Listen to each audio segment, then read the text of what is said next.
Joining me now, Democratic Congressman Adam Schiff, who is ranking member of the House Intelligence Committee. So we had your counterpart on earlier this week, sir. Good of you to be here tonight. And he seemed to agree with General Jack Keane and others who have suggested that this is the communism of our time, this group, ISIS, and that we need a global strategy to defeat it after they say we need to identify it as what it is, which is, in their view, is a war against radical Islam. What say you? Well, I agree that we need a global strategy, and I certainly agree that this is the fundamental challenge of our time. I don't agree with Senator Graham, though, that this is equivalent of World War II. We've been through far worse challenges in the past, and I don't think it adds really to our strategy to try to compare it with the existential threat that we had during World War II. At the same time, we are up against a barbaric enemy, an adaptive enemy, a difficult enemy.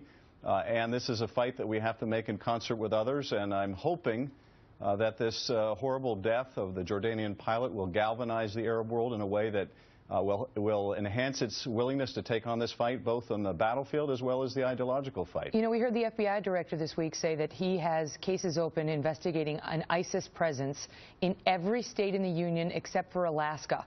This is tonight we get news that ISIS is reportedly planning on kidnapping more Westerners. As somebody who sits on the Intelligence Committee in the position that you do, you get briefings that the rest of the Congress doesn't get. What is your #1 concern when it comes to ISIS? Well, my #1 concern is just with the extraordinary loss of life that we're seeing now around the world, not only in Syria and Iraq, but we're having attacks, a combination of al-Qaeda and ISIS in Paris and Canada and Australia, and we're not immune from this, and we have to prepare ourselves, and we have to turn every attention to protecting the homeland. Ultimately, that means that we have to attack ISIS at its source, which is in Iraq and Syria, and it's going to be a long and difficult struggle. I think we are making some headway in Iraq. We haven't made much headway in Syria, but I think we're going to have to defeat ISIS in Iraq first.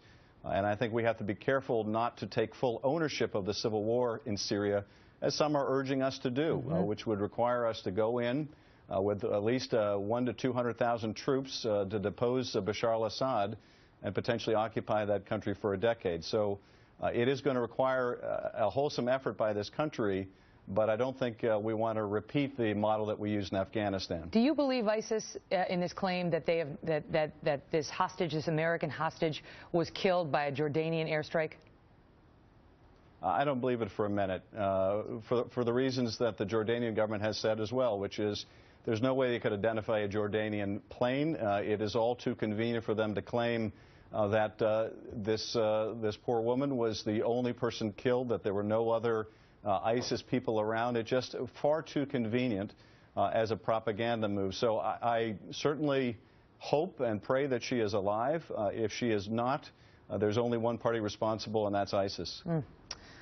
Congressman Adam Schiff, thank you so much for being here tonight, sir. Thanks, Megyn. All the best.